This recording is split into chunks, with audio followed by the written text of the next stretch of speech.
కేవలం 7,999 up to 10 kgs వరకు బరువు తగ్గి అధిక బరువు నుంచి వచ్చే ప్రధాన సమస్యలను దూరం చేసుకోండి. ప్రొడ్యూసర్ క్యాషియర్ గా మారిపోయాడు. కానీ ఇద్దరు లేడీ ప్రొడ్యూసర్స్ ప్రియాంక దత్, స్వప్న దత్ మాత్రం అన్ని తామై సినిమాను నడిపిస్తారు.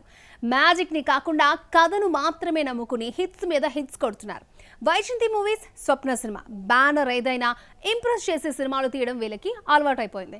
తెలుగు సినిమాను నిర్మాత సినిమాగా మార్చేశారు. ఛాంపియన్ తో మరొకసారి తామేమిటో ప్రూవ్ చేసుకుని మరుపురాని సినిమాను అందించారు. రొటీన్ స్టోరీ, 4 ఫైట్స్, 6 సాంగ్లు అనే కాన్సెప్ట్ లో చాలా మంది నిర్మాతలున్నారు. కమర్షియల్ యాంగిల్ లోనే అందరూ ఆలోచిస్తున్నారు. కానీ అశ్విని దత్ డాటర్స్ స్వప్న దత్, ప్రియాంక దత్ మాత్రం డిఫరెంట్ స్టోరీస్ ను సెలెక్ట్ చేసుకుంటూ వరుస హిట్స్ కొడుతున్నారు. స్వప్న సినిమా బ్యానర్ నుంచి క్రిస్మస్ కు వచ్చిన ఛాంపియన్ గురించే అందరూ మాట్లాడుకుంటున్నారు. ఆల్రెడీ రజాకార్ కథతో చాలా సినిమాలు వచ్చినా ఫుట్బాల్ ఛాంపియన్ కథను రజాకార్ మూమెంట్ కు జోడించిన కథతో ఛాంపియన్ రూపొందింది. ప్రదీప్ అద్వైతం చెప్పిన కథను మరో నిర్మాత అయితే పక్కన పెట్టేశారు. ఒక సినిమా అనుభవం ఉన్న రోషన్ తో అంటే ఆలోచిస్తారు. కానీ స్వప్న, ప్రియాంక విజన్ ఎవరికీ అందదు.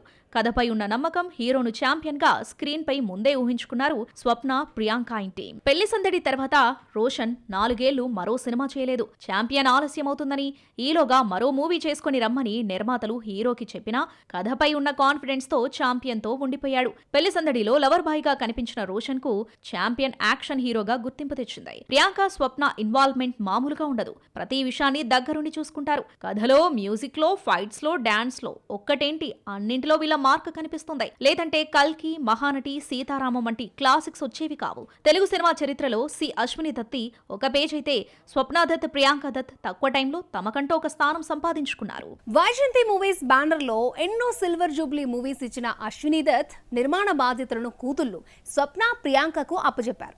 స్వప్న సినిమా, వైజయంతి మూవీస్ బ్యానర్ లో ఏ సినిమా వచ్చినా వెనకుండి అన్ని నడిపించేది ఈ దత్ సిస్టర్సే. చిన్న సినిమా తీసినా, పెద్ద సినిమా తీసినా వీళ్ళ కష్టం మనకి కనిపిస్తుంది. స్వప్న దత్, ప్రియాంక దత్ నిర్మాతలకు మంచి రోజులు తీసుకొచ్చారనిపిస్తుంది. ప్రొడ్యూసర్ అంటే క్యాషియర్ కాదు, కంటెంట్ నుంచి కథనం వరకు అన్ని దగ్గర నుంచి చూసుకుని నడిపించేవాడే నిర్మాత అని ప్రూవ్ చేశారు. స్వప్న, ప్రియాంక వైజయంతి మూవీస్ బ్యానర్ పేరు మరింత పెంచే సినిమాలు నిర్మిస్తున్నారు. ఎవడే సుబ్రహ్మణ్యం లైన్ చిన్నదే అయినా నడిపించే విధానం బాగుంటుంది.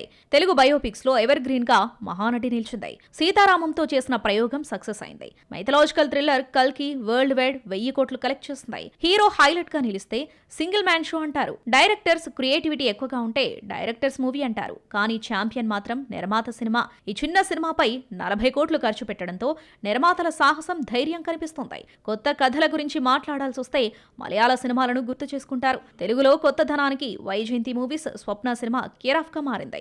ఈ బ్యానర్స్ నుంచి సినిమా వస్తుందంటే డిఫరెంట్ గా ఉంటుందని ఆడియన్స్ ఫీల్ అయ్యారు. మహానటి, సీతారామం, కల్కి, లేటెస్ట్ గా ఛాంపియన్ కథనే నమ్ముకుని అన్ని క్రాఫ్ట్స్ లో ఇన్వాల్వ్ అయ్యి కమర్షియల్ హిట్స్ కొట్టడం ఈ సిస్టర్స్ కే సాధ్యమైంది. నిర్మాత పేరుకు పోయిన గౌరవాన్ని మళ్లీ తీసుకొస్తున్నారు.